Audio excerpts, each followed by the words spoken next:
You pick yourself up, you brush yourself off, and get back in the battle. History teaches that today's last stand is tomorrow's victory. Welcome in. I hope you had a great Thanksgiving. I hope it was safe and it was thankful as we are facing a whole lot of challenges ahead. But I love the attitude of a guy named Kurt Schlichter. We've had him on our show before.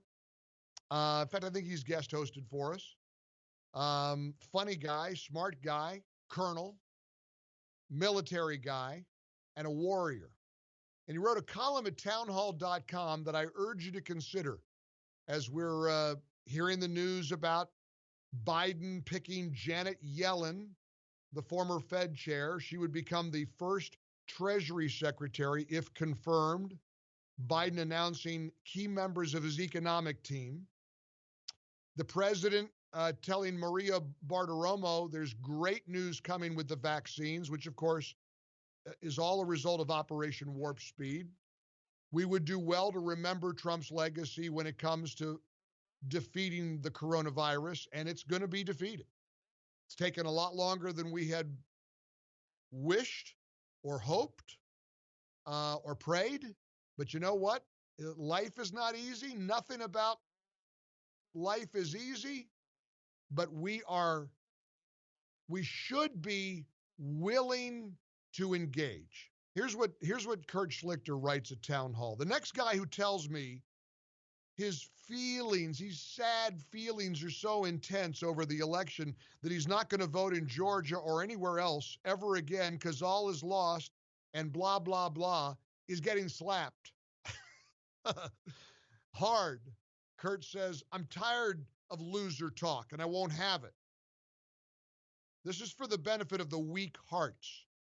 Oh no, did you have a setback? Did stuff not work out the way you wanted it? Is it hard? Too bad. Man up. We're in a fight. Fix your bayonets. Follow me over the top. Freedom, justice, and liberty aren't easy to win.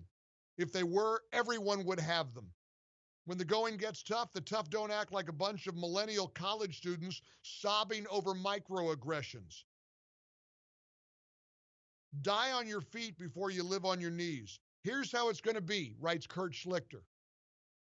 Whether Trump ends up winning or losing, the court battles continue. You're going to support the Republicans in Georgia in January and everywhere else thereafter. You're going to elect people to stop the libs. And you're going to keep fighting against fixed elections in court and elsewhere. Is it always going to be fair or right or honest? No. So what? So what? So what? If you're mad and frustrated by this bogus election and the fact that the Republicans haven't waved their magic wand and made it all better, that you refuse to fight the libs anymore, then you're no better than some simpering sophomore at Gumbo State who sees the American flag and literally starts shaking. Get a grip. Stop the nonsense. No, we won't give up. Not until we exhaust our remedies to this fraudulent election, and not until we use our considerable political power to ensure it never happens again in the future. And we don't give up then either. We never give up. Never. Kurt Schlichter acknowledges we're headed for tough times with a garbage establishment that will use garbage corporations and garbage media along with garbage bureaucrats to stomp their Gucci loafers in our faces. But it won't be forever, he says. They're weak, and they're stupid, and they're brittle. We will win, but we have to fight. History is not over. Freedom is hard. Serfdom is easy. You want to be like the weenies out there begging for scraps from their establishment masters? Your life will be easier. You just won't be a man. Pick yourself up, brush yourself off, get back in the battle.